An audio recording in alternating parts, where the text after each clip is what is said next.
Bonjour, donc après ces exposés, nous allons voir un petit peu les caractéristiques de l'alimentation de la personne vieillissante et de la personne âgée, voire très âgée, puisque l'alimentation est effectivement synonyme de santé et de longévité.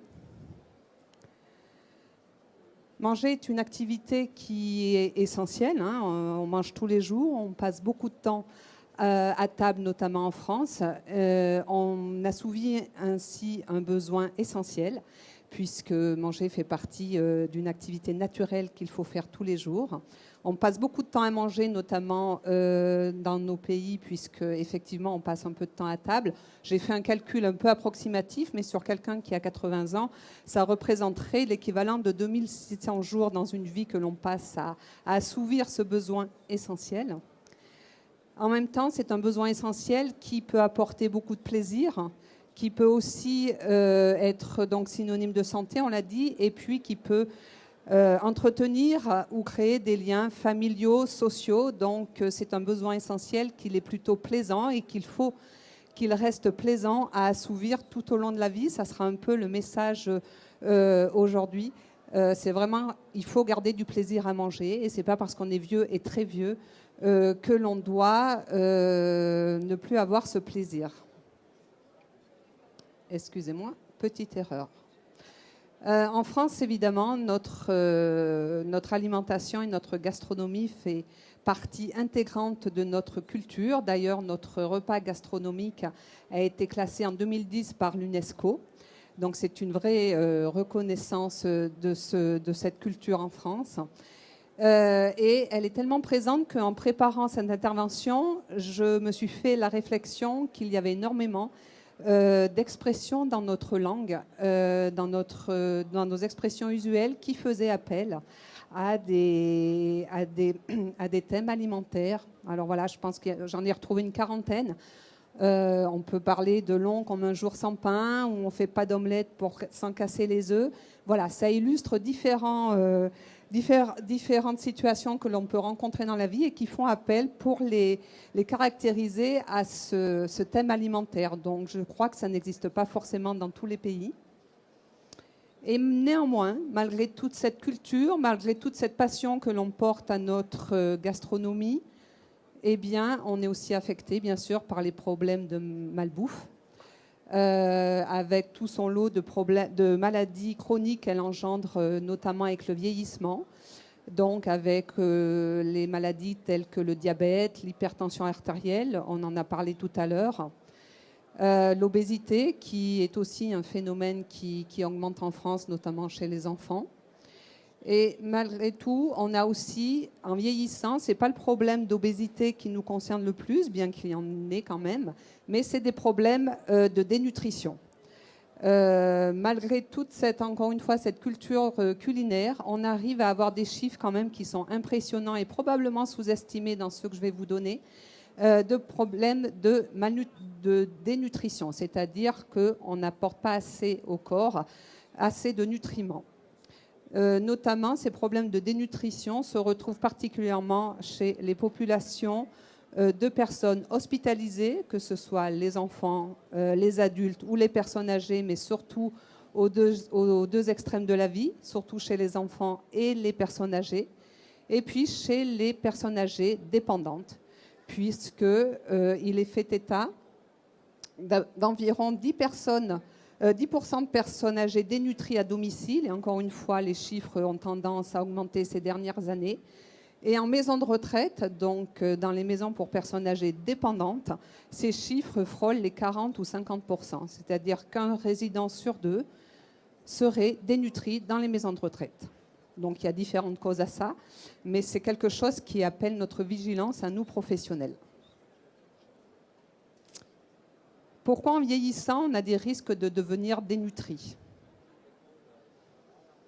Donc la dénutrition, comme je vous le disais tout à l'heure, c'est un déficit d'apport par rapport aux besoins de notre corps. Notre corps, pour fonctionner, a besoin d'énergie. C'est vraiment comme de l'essence dans une voiture. Pour avancer, la voiture, pour avancer, a besoin d'essence. Notre corps a besoin aussi de nutriments qui vont lui apporter de l'énergie pour pouvoir fonctionner. Notre cerveau a besoin d'énergie, notre tube digestif a besoin d'énergie pour fonctionner, notre cœur aussi. Cette énergie doit être apportée par l'alimentation. C'est exprimé souvent en calories ou kilocalories. Cette énergie de base qui est nécessaire à tout un chacun, ça s'appelle le métabolisme basal. Ce métabolisme basal, les besoins énergétiques peuvent être augmentés dans différentes situations, notamment évidemment en cas d'activité physique. Plus on a une activité physique importante, plus on a besoin d'énergie à apporter au corps. Et puis, lors de certaines situations pathologiques, comme les infections, les cancers, chez les personnes très âgées aussi, vous devez connaître les phénomènes d'escar, qui sont des lésions de peau et musculaires. Tout cela consomme plus d'énergie que le métabolisme basal. Donc, il faut apporter au corps de l'énergie supplémentaire. Et souvent, cette énergie supplémentaire n'est pas fournie par l'alimentation, notamment chez les personnes âgées, pour différentes raisons. Lorsque l'énergie dépensée est égale à l'énergie apportée par l'alimentation, on compare cela à une balance. La balance est équilibrée. Les apports égalent les dépenses. En revanche, quand les apports sont inférieurs aux besoins, là, on perd du poids. Ce n'est pas très compliqué. C'est vraiment le phénomène de balance. Il y en a un côté qui est déséquilibré. Et à l'inverse, quand les apports, c'est les phénomènes d'obésité, quand les apports sont supérieurs aux besoins énergétiques corporels, eh bien là, on prend du poids. Pour un homme et une femme, l'énergie nécessaire par jour est estimée à 2000 kilocalories, 30 kilocalories par kilo et par jour. C'est une moyenne. Après, évidemment, si on est un homme costaud et très sportif, on va augmenter. Si on est plutôt menu et moins d'activité physique, on peut diminuer. Par contre, et c'est quelque chose qui n'est pas forcément dans la culture des soignants ou des personnes qui prennent en charge les personnes âgées, ça ne se réduit pas avec l'âge. Les apports caloriques d'une personne qui vieillit, voire d'une personne très âgée, sont les mêmes qu'une personne adulte en bonne santé, voire même augmentés sur certains nutriments, comme on va le voir un petit peu plus tard. En France, quand même, nous avons une estimation de 2 millions de personnes dénutries, ce qui est quand même pas rien. Comme je vous le disais tout à l'heure, au-delà de 70 ans, on estime à 10 voire 15% de personnes dénutries à domicile et 40% donc à l'hôpital ou en maison de retraite. Ces chiffres sont quand même un petit peu effrayants. C'est quand même dommage d'avoir ce résultat-là. Et encore une fois, il n'y a pas un facteur unique qui en est la cause, mais plusieurs. Pourtant, les conséquences de la dénutrition chez la personne âgée sont catastrophiques. Notamment, quand on est dénutri, on le verra tout à l'heure, on a tendance à maigrir et en vieillissant, ce n'est pas du gras qu'on perd quand on maigrit, c'est du muscle, malheureusement.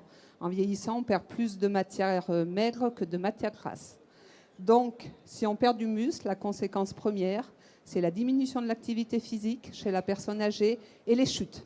Les chutes, c'est le syndrome gériatrique par excellence sur lequel on essaie de lutter lorsque l'on travaille avec cette population. C'est aussi évidemment synonyme de fatigue. Et puis, c'est un cercle qui s'installe. Plus on est fatigué, plus on est vulnérable aux maladies. Et vous avez compris tout à l'heure qu'en cas de maladie, les besoins énergétiques sont augmentés. Donc, c'est une spirale qui s'installe, qu'il est très, très difficile de contrer.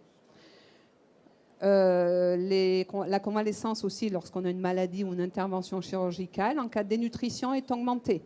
Donc, c'est des temps d'hospitalisation supplémentaires, c'est des temps d'alitement supplémentaires. C'est en fait tout ce sur quoi on lutte quand on prend en charge des personnes âgées.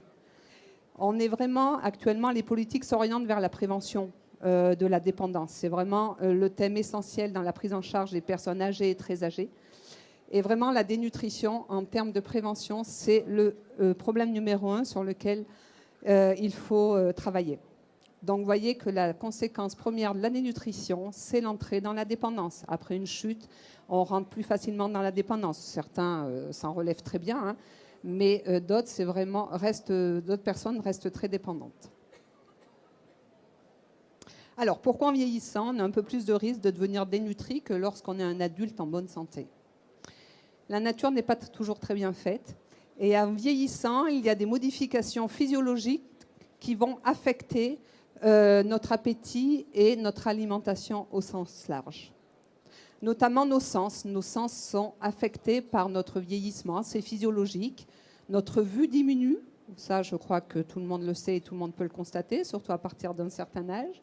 Et c'est vrai que l'appétit est un phénomène extrêmement complexe qui met en jeu à la fois les sens et à la fois des signaux qui sont envoyés à notre cerveau, qui d'un seul coup nous envoient des signaux plutôt positifs ou négatifs, qui vont nous amener à apprécier un plat et en avoir envie. Donc vous voyez, la vue, effectivement, si on ne voit plus grand-chose, malheureusement, un plat aura beau être bien présenté, avec de belles couleurs, on aura un peu plus de mal à déclencher des signaux pour notre cerveau. On a aussi une réduction de l'odorat. L'odorat vieillit et au-delà de 80 ans, il y a même un certain pourcentage, entre 10 et 20% de personnes âgées qui n'ont plus d'odorat. L'odorat, ça nous permet de retenir les arômes d'un plat.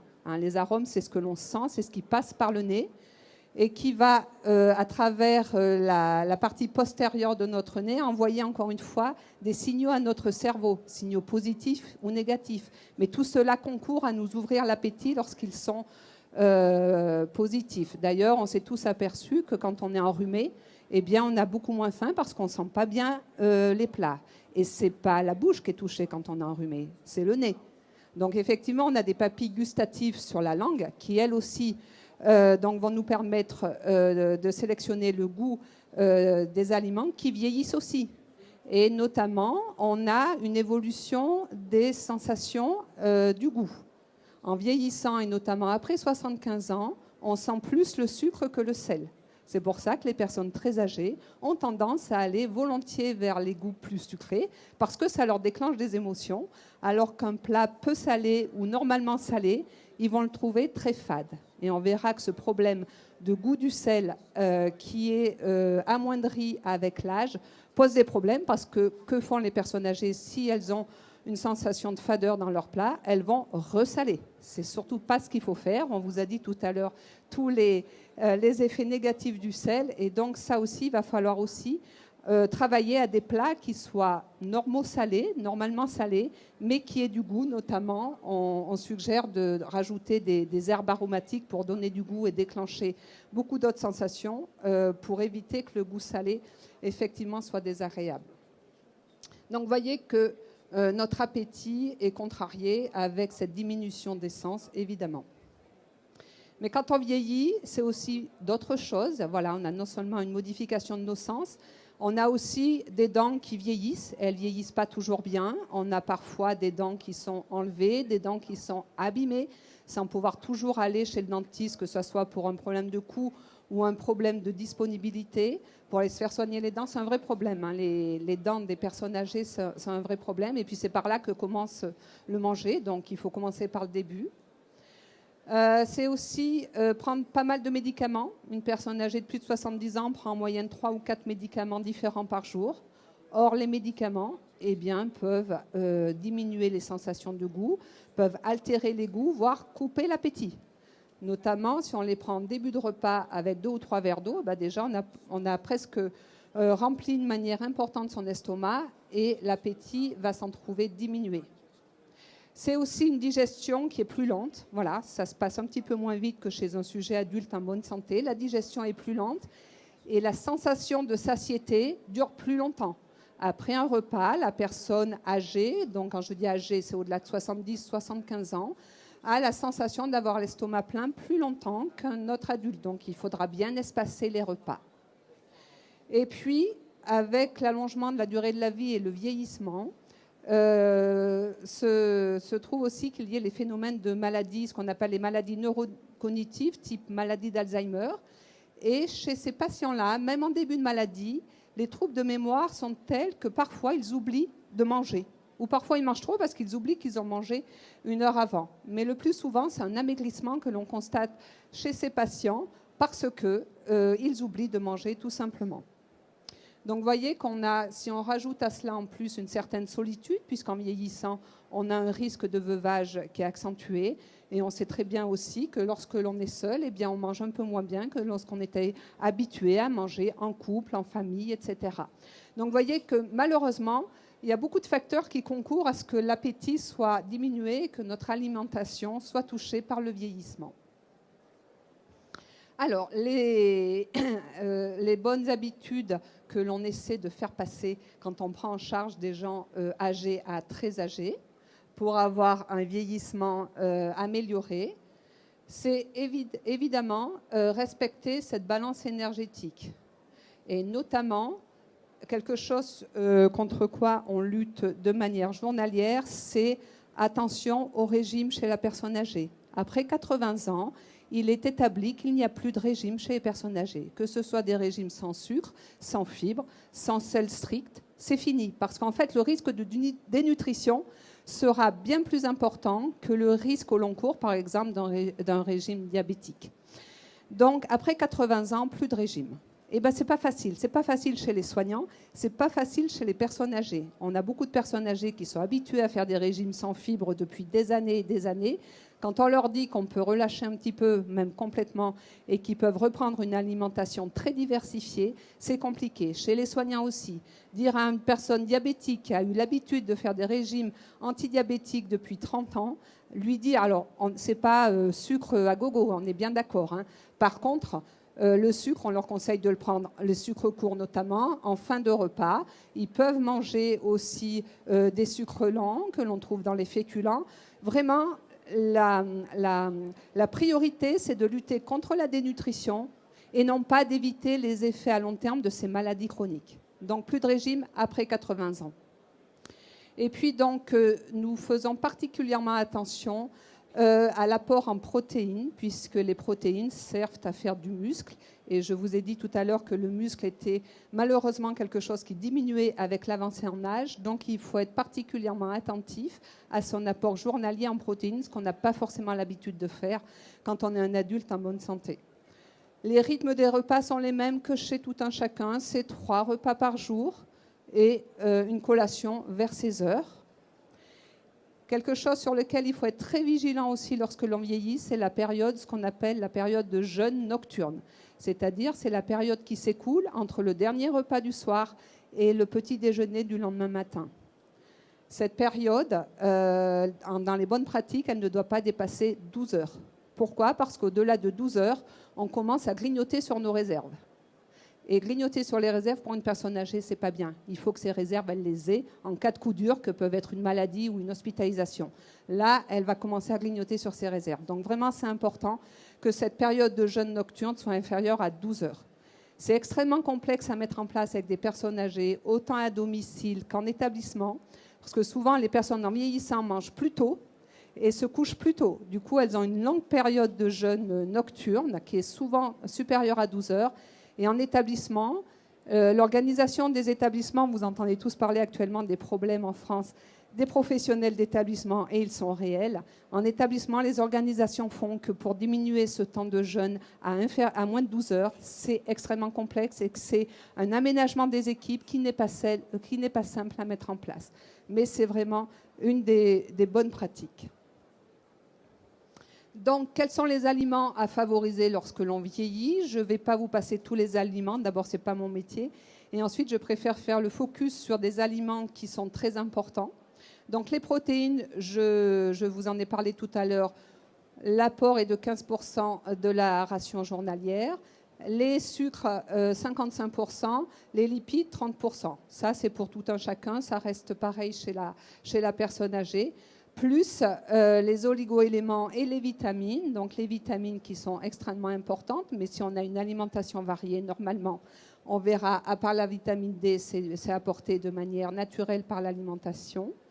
Et puis les sels minéraux et les oligo-éléments. Donc les sels minéraux, donc on va parler du sel, parce qu'effectivement, c'est un vrai problème pour les personnes âgées, ça peut être en tout cas. Et puis le calcium, qui est vraiment aussi un élément essentiel pour un vieillissement réussi. Et puis, je vous ferai un petit focus sur le zinc et le sélénium. Alors, les protéines, donc, je me répète, elles servent à faire du muscle. Il y a 2 catégories, vous devez les connaître, hein, des protéines animales et des protéines végétales. En général, une alimentation variée apporte un mélange des 2 protéines. Donc, les protéines animales, C'est essentiellement dans la viande, le poisson, les œufs sont très riches en protéines et les produits laitiers.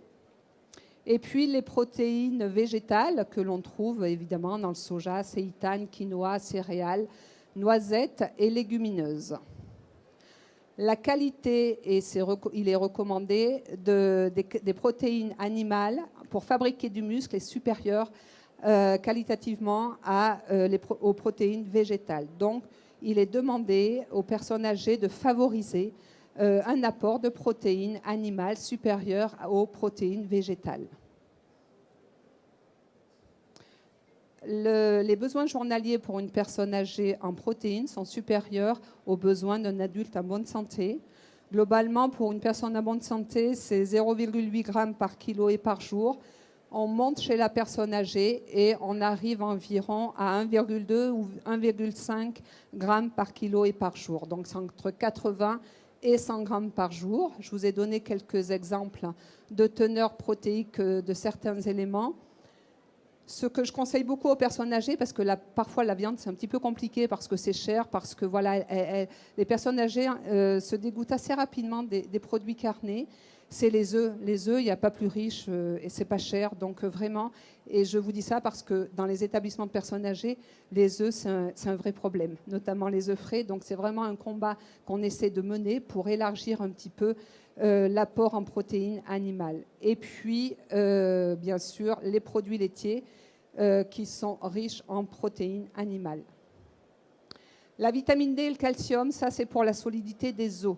Le calcium se fixe sur nos os, la vitamine D va permettre d'absorber le calcium au niveau digestif et sa fixation sur les os.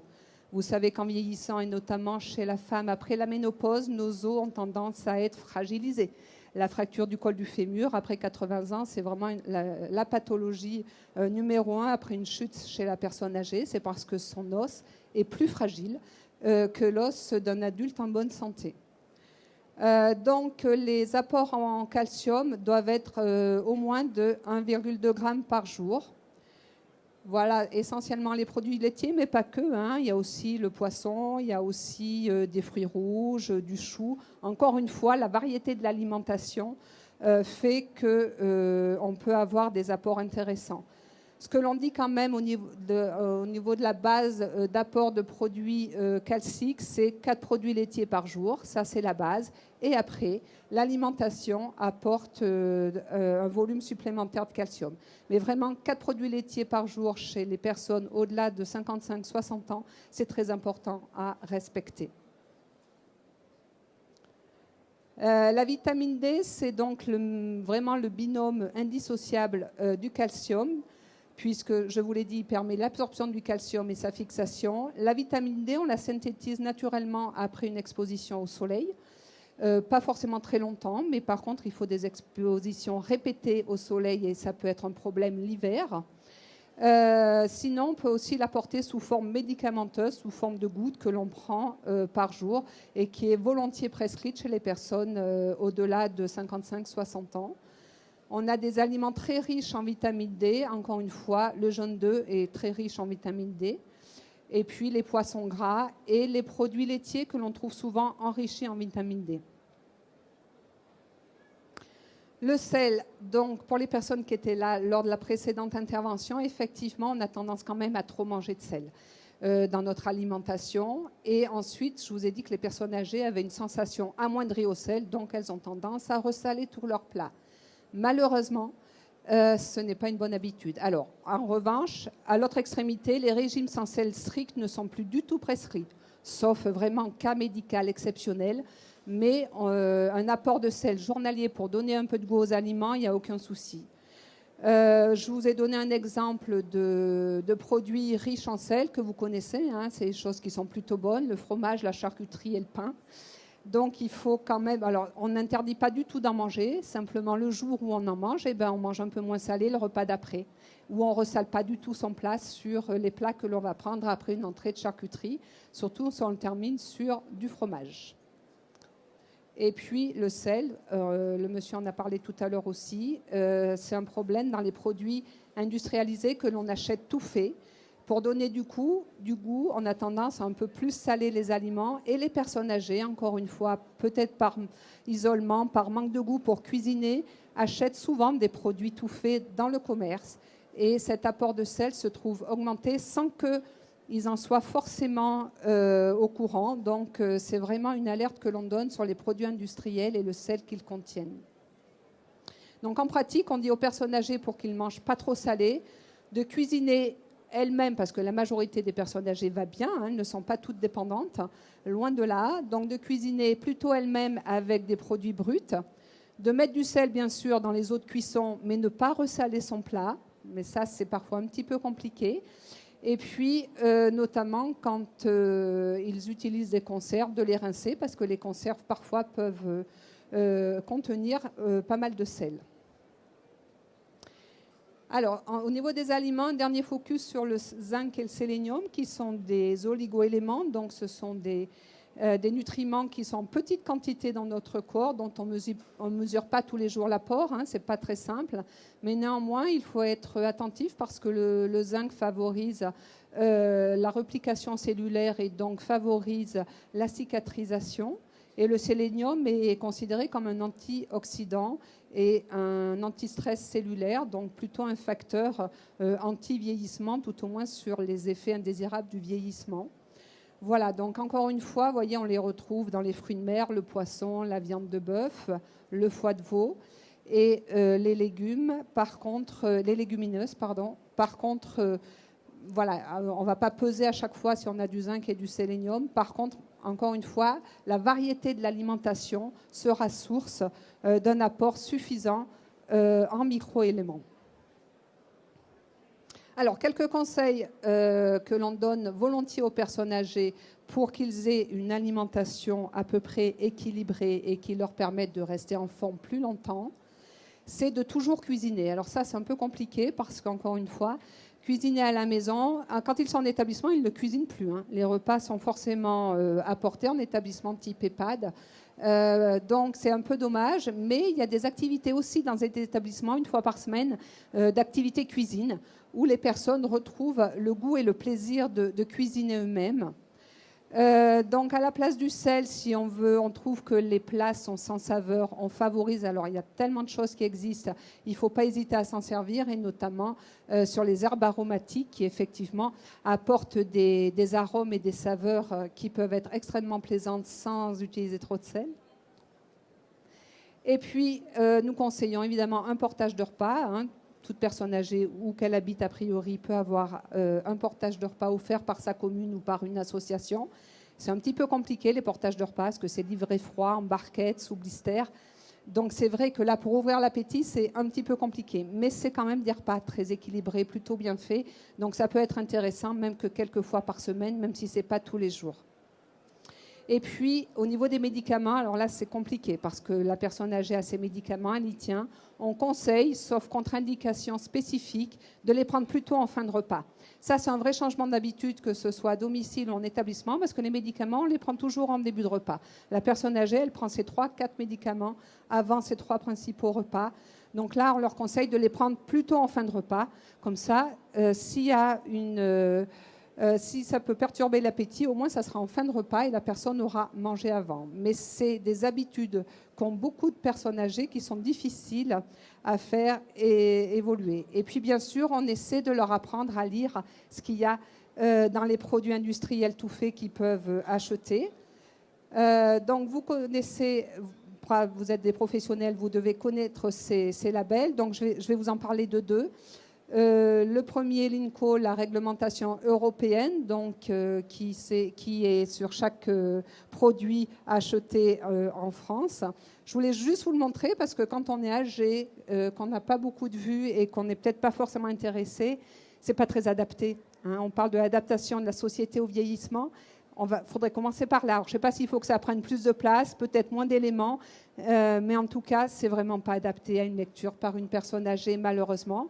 C'est pour ça que le deuxième label, alors qui n'est pas le même, le Nutri-Score, paraît mieux adapté parce que d'un seul coup, les lettres sont importantes, les couleurs se repèrent bien. Donc, mais il n'est pas obligatoire, hein, sauf erreur de ma part. Et c'est bien dommage parce que je pense que c'est un label où on pourrait vraiment éduquer. Alors, il a des avantages et des inconvénients, mais on pourrait vraiment bien éduquer les personnes âgées. L'autre, l'INCO, je pense que c'est peine perdue déjà qu'on ne l'a pas. Nous, en tant qu'adultes, on ne va pas demander à une personne âgée de se pencher sur ces étiquettes que de toute façon, elles auront du mal à lire. Donc le Nutri-Score paraît intéressant parce qu'effectivement, on voit tout de suite que quand même c'est un petit peu plus frappant, un petit peu plus frappant, même si ce n'est pas les mêmes informations que l'autre label, on est bien d'accord. Et puis, pour terminer, quels sont les bons gestes à avoir quand on vieillit pour être sûr que cette balance énergétique est équilibrée, que nos apports suffisent à nos dépenses? Eh bien, il faut se peser tout simplement. Et la peser chez une personne au-delà de 80 ans, ce n'est pas rien parce qu'elle ne se pèse plus, la personne âgée. Il faut qu'on reprenne, autant on peut se peser quand on est adulte, chez la personne âgée, c'est une habitude qui est à domicile notamment, en établissement c'est fait, mais à domicile c'est extrêmement complexe à faire peser une personne âgée. Donc nous, qui accompagnons les personnes âgées à domicile, on dit aux aides à domicile, pesez-la tous les mois et surtout notez le poids, parce qu'un mois sur l'autre, on peut facilement oublier le poids d'avant. Donc c'est très important, c'est vraiment la base, c'est le poids, si possible au même moment, dans la même tenue. Mais bon, après, on n'est pas à 500 grammes près. Le poids, c'est très important. C'est un des premiers facteurs de dénutrition que l'on repère. On dénutrit selon la HAS avec quelques éléments, dont un, c'est une perte de poids supérieure à 5% en un mois ou supérieure à 10% en 6 mois. On est dénutri quand on a ces pertes de poids, selon la HAS. Et puis, calculer son indice de masse corporelle, parce que c'est un calcul que tout un chacun peut faire, qui est cette division qui met le poids en kilos, divisé par la taille en mètres au carré. Donc ça, c'est un indice que l'on fait tout au long de la vie. En revanche, chez la personne âgée, chez un adulte normal, la normale est considérée entre 19 et 25. Chez une personne au-delà de 70 ans, on va être plus exigeant et on va s'alarmer si cet indice de masse corporelle passe en dessous de 21. Donc, en conclusion, j'espère que je vous aurai convaincu qu'il faut chasser des idées fausses et que maigrir et avoir moins d'appétit en vieillissant est normal. Eh bien non, vieillir n'est pas maigrir. Vieillir, c'est avoir un poids stable, et un poids stable est synonyme de longévité. Et puis, il y a 2 notions importantes qu'il faut garder, même si on est très vieux et très dépendant. C'est garder le plaisir de manger. On peut retrouver des saveurs, on peut vraiment trouver du plaisir à manger à tout âge de la vie. Et puis, associer au maximum un peu d'activité physique. Je vous remercie.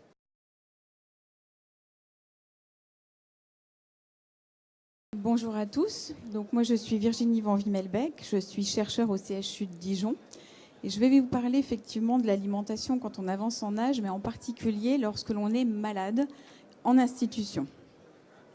Alors, si je reprends un petit peu le manifeste de lutte contre la dénutrition, le docteur Vidal vous en a parlé beaucoup. La dénutrition, bien sûr, pose énormément de problèmes, mais dans ce manifeste, je vais attirer votre attention sur 2 points importants. C'est le 4, alimenter correctement 100% des malades. Ça paraît bizarre, mais c'est quelque chose que l'on n'arrive pas aujourd'hui à atteindre. Et le 10e point, qui est faire en sorte que l'on apporte du goût et du plaisir à l'alimentation lorsque l'on est en institution. Ce sont 2 éléments qui posent en effet de gros problèmes. Si je reprends la définition du Comité national alimentation en France, on voit que en fait, l'acte alimentaire, c'est une action qui permet d'apporter des aliments dans la bouche, de les consommer. Et c'est un acte volontaire qui assure surtout des fonctions vitales. C'est-à-dire que l'on va prendre des aliments, on fournit une fonction vitale à notre organisme, on lui fournit aussi du plaisir. En général, on mange avec plaisir. Et cela aussi joue un rôle social. La définition de la nutrition est tout autre, c'est-à-dire que la nutrition, c'est un procédé qui permet aux organismes d'apporter des aliments, de les ingérer, de les assimiler, de les transformer et de les utiliser au quotidien pour grandir, faire fonctionner notre cœur, nos poumons, etc. Et qui permet de produire la chaleur et l'énergie dont on a besoin pour vivre. Donc ce ne sont pas du tout, l'acte alimentaire et la nutrition ne sont pas du tout synonymes. Ce sont deux fonctions qui sont vraiment différentes. Qu'en est-il lorsque l'on devient dépendant en institution ? Eh bien, c'est ce que l'on appelle la dépendance culinaire, c'est-à-dire que l'on va dépendre soit d'une personne, de la famille, d'un professionnel, et l'on va déléguer l'acte alimentaire à ces institutions ou à ces professionnels. La délégation culinaire, c'est déléguer tout ou partie de son alimentation, soit pour faire les courses, soit pour préparer le repas, soit on peut utiliser une structure pour le portage de repas, soit une institution qui va avoir une restauration collective et qui va apporter des repas. Cette délégation de repas implique une chose, c'est qu'il n'y a en général plus de choix pour son alimentation. En termes d'aliments, c'est-à-dire que je ne choisis plus ce que je consomme, je ne choisis plus la façon dont ça va être préparé. Si je prends typiquement un exemple, vous aimez la viande rouge, vous rentrez en institution, vous n'aurez quasiment plus jamais de votre vie de la viande rouge saignante. C'est une collectivité, donc c'est très difficile d'avoir ce type d'aliment. Vous ne choisirez plus non plus l'heure à laquelle vous allez manger. C'est une planification des repas au cours de la journée, vous n'aurez plus le choix. La préparation non plus. Et puis, ce que l'on appelle le lien commensal, c'est-à-dire ce lien social que l'on peut avoir en famille ou avec des amis devient de plus en plus difficile en maison de retraite ou à l'hôpital, dans la mesure où vous n'allez pas forcément choisir votre voisin, ou vous allez vous retrouver seul à manger dans une chambre. Donc la dépendance culinaire a vraiment une définition qui englobe l'environnement général. Il y a bien sûr aussi des obstacles lorsque l'on avance en âge et qui affectent les interactions entre le comportement alimentaire et la personne âgée. Alors j'ai pris 3 exemples que je vais un petit peu détailler. La sphère orale qui peut poser problème. Le docteur Vidal en a déjà un petit peu parlé. Tout ce qui est préférence et aversion alimentaire, lorsque l'on est une personne âgée, on a tout au long de sa vie alimenté un répertoire alimentaire et il faut aussi, à un moment donné, pouvoir le respecter. Et puis, je vais vous parler aussi de tout ce qui est trajectoire de vie qu'une personne âgée peut rencontrer dans son existence. Alors, je vous mets des petites photos ici. Je ne sais pas si vous savez ce que c'est, mais je travaille dans un laboratoire à l'INRA et on essaie de regarder ce qu'est le problème de la mastication chez une personne âgée. Ces photos sont des petits bouts de carottes que l'on a donnés à des personnes âgées et on leur a demandé de mastiquer pendant un temps donné. Et quand elles estiment qu'il est le moment d'avaler, on leur demande d'avaler cette carotte une fois qu'elle est mastiquée. Alors ici, ce que vous avez différentes photos. Vous avez des femmes, des hommes avec leur âge. Vous avez leur nombre de dents. Et vous avez le temps qu'elles mettent pour mastiquer ces carottes et donc les avaler. Et puis, vous avez ici aussi des unités fonctionnelles, c'est-à-dire des dents du haut qui correspondent aux dents du bas. Vous savez que pour mastiquer, il faut au moins avoir des dents en haut et des dents en bas, sinon ça ne fonctionne pas. Ce que vous pouvez voir ici, c'est qu'au fur et à mesure que le nombre de dents diminue, la taille des morceaux de carottes augmente. Et ceci pose le problème, bien sûr, en maison de retraite, à l'hôpital, du problème de la mastication et de la dysphagie, c'est-à-dire ces personnes qui perdent petit à petit leurs dents et qui, de ce fait, n'arrivent plus à mastiquer.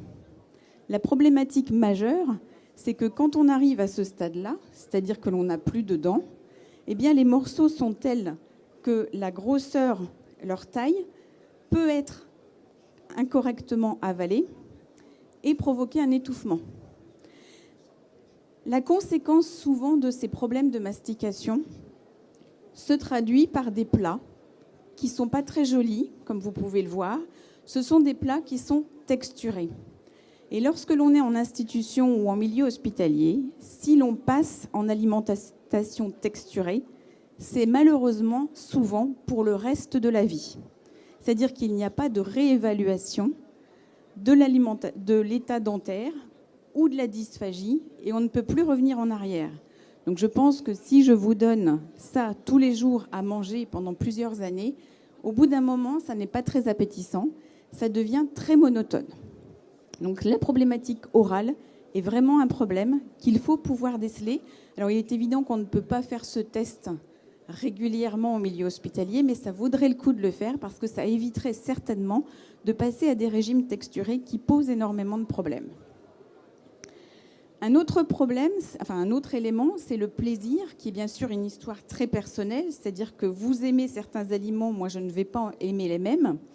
Et ça, ces préférences et ces aversions, c'est très lié au lieu géographique où l'on a vécu toute sa vie, à la culture que l'on a reçue, aux facteurs sociaux, c'est-à-dire si l'on a eu l'habitude de partager ou non ses repas.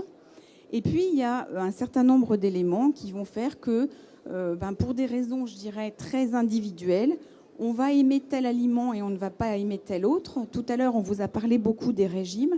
Les régimes chez une personne âgée sont très destructeurs dans la mesure où, au fur et à mesure que la personne va avancer en âge, ces régimes vont lui interdire un certain nombre d'aliments et vont faire en sorte que la variété alimentaire qui lui est nécessaire pour couvrir ses besoins va être de plus en plus diminuée. Donc je vous ai mis des escargots de Bourgogne puisque je viens de Dijon. Le plat qui peut être apprécié en Bourgogne peut être des escargots de Bourgogne que l'on ne va pas forcément apprécier ailleurs. D'autres personnes vont apprécier de manger en compagnie d'autres personnes, mais à condition de les avoir choisis. C'est-à-dire que quand vous êtes chez vous, vous choisissez avec qui vous avez mangé. En maison de retraite, souvent, on impose le voisin qui est à côté de soi. Et puis, je vous ai mis un enfant, mais ça peut être un adulte, la personne qui peut être difficile pour son alimentation, c'est-à-dire qu'elle n'aime pas beaucoup d'aliments. Et plus on avance en âge, et plus la personne qui est difficile a un risque aussi majeur, en avançant en âge, d'être dénutrie. Les préférences et les aversions aussi sont caractérisées par une très grande variabilité individuelle, intra-individuelle. Et souvent, il y a une idée reçue qu'avec l'âge, on devient ce que l'on appelle un bec sucré. Si je vous pose la question dans l'Assemblée et que je vous demande est-ce que pour vous, une personne âgée est systématiquement un bec sucré ou aime le sucre, qu'est-ce que vous me dites? Est-ce qu'il y en a qui me disent oui? Vous pouvez lever la main. Donc ceux qui disent non, la personne n'est pas à bec sucré, bon, il y en a beaucoup qui ne se prononcent pas. Donc si l'on regarde un petit peu, en fait, et si l'on interroge des personnes âgées en leur demandant est-ce qu'à la fin de votre repas, vous pouvez vous passer de dessert? Ou si au contraire, on leur demande est-ce que vous mettez toujours du sucre dans votre boisson, par exemple le café, ou dans votre yaourt, eh bien vous voyez que dans le cas d'un dessert, 40% des personnes âgées peuvent se passer d'un dessert parce qu'elles trouvent que ça n'est pas à leur goût ou parce qu'elles n'aiment pas finir par une note sucrée. Et on est à presque 30% de personnes qui ne rajoutent jamais de sucre. Comme on vous l'a dit tout à l'heure, en fait, le sucre, c'est tout simplement parce qu'en vieillissant, on le détecte mieux que les autres saveurs. Ça n'est uniquement ça. Et puis, bien, les trajectoires de vie, ça, c'est quelque chose que l'on sous-estime souvent avec l'avancée en âge et surtout quand il y a des pathologies. C'est ces fractures qui vont, en fait, impacter directement souvent l'alimentation. Le soin, le médicament, c'est quelque chose qui nous permet de limiter les complications. Donc, c'est relativement bien accepté par la personne âgée. Donc les fractures, bien sûr, peuvent être des pathologies. Ça peut être aussi des régimes. Mais les fractures sociales sont souvent plus impactantes. L'entrée en maison de retraite, si ça n'est pas un choix, est souvent mal vécue. La solitude, le décès du proche. Alors on trouve toujours effectivement naturel d'être déprimé un petit peu quand on perd un ami, quand on perd son animal domestique, lorsque l'on perd sa voisine parce qu'elle a été à l'hôpital.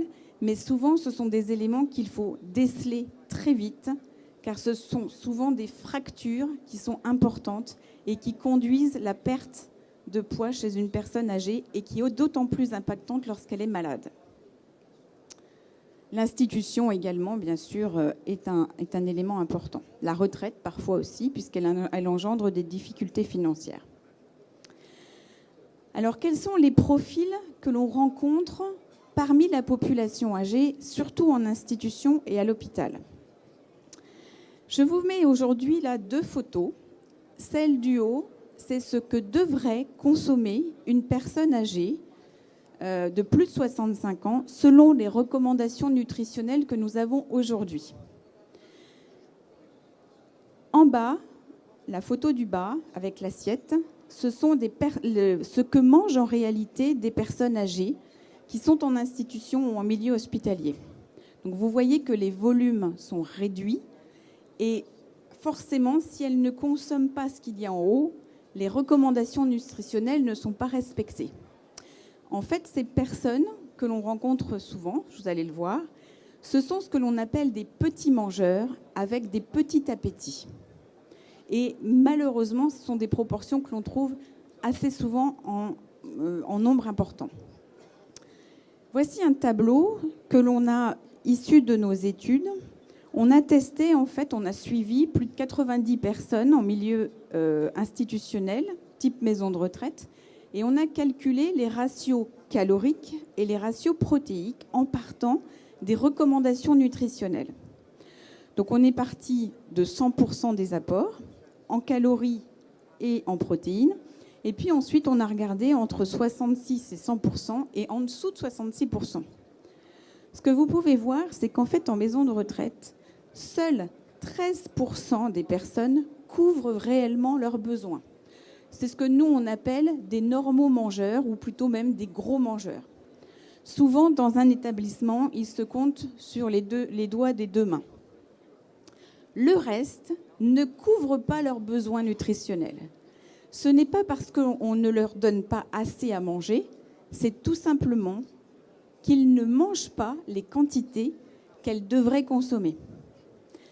Ceci a bien sûr pour conséquence souvent la dénutrition, mais aussi un taux de gaspillage très important pour les établissements. Aujourd'hui, sur une moyenne nationale, 40% de l'alimentation que l'on donne à l'hôpital ou en maison de retraite est mis dans la poubelle. Donc c'est quelque chose qui est énorme. Souvent, on a l'idée reçue aussi qu'une personne âgée, si elle ne mange pas à un repas, ce n'est pas très grave, puisqu'elle mangera au repas suivant, ou si elle ne mange pas son plat, elle mangera mieux son dessert ou son fromage, elle compensera en quelque sorte. Or, si l'on regarde un petit peu en détail, alors le petit déjeuner n'est pas toujours bien apprécié. Vous avez ici les normaux mangeurs, les petits mangeurs et les très petits mangeurs, donc ceux qui sont en dessous des 66% d'apport. Et ce qui est intéressant, c'est que ce sont surtout les plats les plus importants, c'est-à-dire au déjeuner et au dîner, qui sont les moins consommés. C'est-à-dire qu'à partir du moment où une personne âgée ne mange pas son plat le midi ou ne mange pas son plat le soir, elle ne compensera pas sur aucun autre aliment. Comme vous pouvez le voir, ce sont ici des grammes qui sont consommés. Eh bien, il n'y a pas de différence significative sur les autres aliments, la soupe, les produits laitiers, le fromage. La personne âgée, petit mangeur, ne compense pas, tout simplement parce qu'avec l'âge, on a perdu ce mécanisme de compensation. En général, à l'âge adulte, si je prends un cas concret, vous avez une grippe, vous mangez moins. Les quelques jours qui vont suivre, vous allez compenser. Souvent, on prend l'exemple de la gastro, on se dit que c'est très bien, une gastro-entérite, on va perdre justement le poids qu'on avait en trop pendant la phase aiguë. Mais après, notre organisme est tellement bien fait que l'on compense généralement très bien. Une personne âgée va rester dans un processus de faible apport alimentaire et si aucune action n'intervient, elle va continuer à manger de moins en moins avec des nouveaux seuils d'apport alimentaire. Alors, qu'est-ce qu'il faut faire lorsque l'on est face à une personne âgée petit mangeur? Souvent, les professionnels sont assez démunis parce qu'ils nous disent « je ne sais plus quoi faire ». Il faut arriver à stimuler. Alors, stimuler l'acte alimentaire, ça n'est pas uniquement ce qu'il y a dans l'assiette. C'est bien sûr l'assiette, mais c'est aussi le service, c'est-à-dire la façon dont ça va se faire la distribution des repas, et puis le contexte, c'est-à-dire tout ce qu'il y a autour. C'est d'essayer aussi de travailler sur des enrichissements de l'alimentation. Enrichir une alimentation, c'est augmenter la densité nutritionnelle des plats, tout en augmentant les calories et les protéines, mais sans augmenter le volume que l'on propose aux personnes âgées.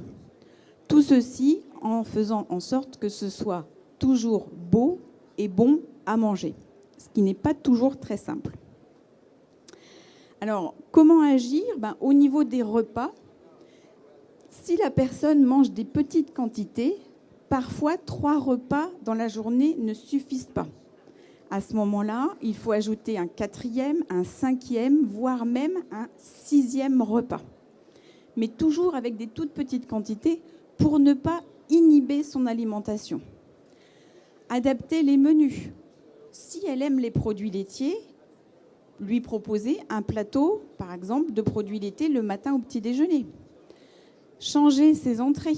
Lui donner une salade verte, ça ne va pas être très intéressant nutritionnellement pour elle. Donc si on doit lui donner une salade, parce qu'il y a des fibres, parce qu'il y a des vitamines, on va ajouter des cubes de fromage, des cubes de jambon, de manière à apporter des protéines. Adapter les recettes. C'est utiliser par exemple un œuf de plus dans une recette de quiche, apporter des calories par de la crème fraîche. Et puis de plus en plus, on va aller vers l'utilisation de nouveaux ingrédients qui sont des poudres en général concentrées en protéines qui vont être utilisées par exemple dans un café au lait le matin. Si vous mettez du lait dans un café au lait, vous augmentez le volume et vous diluez les protéines. Si vous mettez une cuillère de poudre de lait, vous allez diminuer le volume et vous allez concentrer les protéines. Donc ça a un bénéfice nutritionnel pour un petit mangeur. Enrichir par exemple le potage. Alors soit vous enrichissez naturellement en utilisant des légumineuses, des lentilles, des pois chiches dans un potage. C'est intéressant nutritionnellement, mais on peut aussi utiliser d'autres poudres, le régilet, la poudre de lait, sous la condition que l'aliment dans lequel vous ajoutez tous ces ingrédients s'y prête. Si vous mettez de la poudre de lait dans tous les potages, en final, non seulement ça va décolorer tous les potages, donc ils vont finir par être tous de la même couleur, et en plus, ça va tout le temps avoir un goût un peu lacté. Donc on va plutôt utiliser des produits laitiers dans des potages qui sont plutôt colorés blancs, le chou-fleur, le céleri, le poireau, et puis d'autres ingrédients qui vont être plutôt incolores, inodores, qui sont des poudres de protéines pour les potages qui doivent être colorés, comme le potage par exemple à base de tomates. Il faut essayer de garder cette culture que l'on doit reconnaître l'aliment que l'on a en face de nous. Imaginez-vous manger tout le temps la même couleur, la même texture, ça devient très vite monotone. Gardez le regard social. Tout professionnel doit avoir cette fibre, je dirais, sensible, de pouvoir détecter ces petits mangeurs. Un petit mangeur, c'est une personne qui ne mange pas assez. Ça veut dire qu'elle va souvent laisser son assiette avec des aliments dedans. À partir du moment où elle ne finit jamais son assiette, au bout d'un moment, il faut agir. C'est des personnes qui vous disent souvent « je n'ai pas d'appétit ». Donc en général, quand elles vous disent « j'ai pas d'appétit », ce sont des personnes qui sont des petits mangeurs. Il faut essayer de comprendre vraiment la cause aussi qui peut conduire à une personne petit mangeur. Des difficultés à mâcher, des difficultés à avaler, des problèmes dentaires, des difficultés pour tenir ses couverts. Tout ce qui va, je dirais, apporter des freins à la consommation, le petit mangeur ne va pas forcément trouver les solutions tout seul. Il faut pouvoir l'accompagner et en général, les professionnels connaissent très bien la population. Alors, en maison de retraite, bien sûr, plus qu'à l'hôpital, mais au bout d'un petit moment, les personnes professionnelles savent souvent reconnaître les petits mangeurs. Identifier les situations à risque, ça je l'ai déjà dit. Accompagner les professionnels. Souvent, en fait, on est face à des professionnels qui sont démunis face à des petits mangeurs. Ils ont besoin de formations spécifiques. Ils ne savent pas toujours ce que c'est que la dénutrition, les causes, les complications, mais surtout l'impact qu'une personne dénutrie va avoir sur leur travail au quotidien. Une personne qui se dénutrit, c'est une personne qui va petit à petit perdre du poids, mais surtout de l'autonomie au quotidien. Une personne qui n'est plus autonome, pour un professionnel, ça veut dire qu'à un moment donné, elle va devoir lui faire la toilette, elle va devoir l'habiller, elle va devoir l'aider à manger. Ce sont des éléments qui vont augmenter sa charge de travail. À partir du moment où on explique tous ces éléments, petit à petit, le professionnel est en mesure de se dire effectivement, il faut que j'agisse le plus vite possible quand je détecte un petit mangeur. C'est-à-dire impliquer le professionnel dans la vie au quotidien, en dehors des soins, car l'alimentation aujourd'hui, si elle devrait être considérée comme un soin, ne l'est pas toujours. Donc détecter, mais surtout agir très vite. Si l'on attend plusieurs jours chez une personne âgée, la dégringolade du poids est très rapide. Les solutions, si la personne aime le potage, c'est de travailler sur le potage avec le cuisinier pour lui apporter des éléments nutritifs dans son potage. Si elle aime le fromage, si elle aime les produits laitiers, lui apporter des assiettes de fromage, des assiettes de produits laitiers. Pourquoi vouloir absolument qu'une personne âgée mange son entrée, son plat, son fromage, son dessert ? Il est évident que si on ne va pas vers les aliments qu'un petit mangeur aime, on n'arrivera pas à agir sur lui. Et puis, pourquoi pas des produits sucrés ? On a parlé effectivement des régimes, mais si on fait en sorte que les produits sucrés sont amenés avec une quantité modérée de sucre, non seulement elle va reprendre l'appétit, mais elle va reprendre du goût et du plaisir à manger. Voilà, je vous remercie pour votre attention. J'en profite pour faire une petite pub d'un colloque que l'on va organiser sur Paris, au FIAP, le 20 novembre. Donc, si vous voulez partager avec nous les résultats d'une étude que l'on a menée depuis 4 ans, vous êtes les bienvenus. Je vous remercie de votre attention.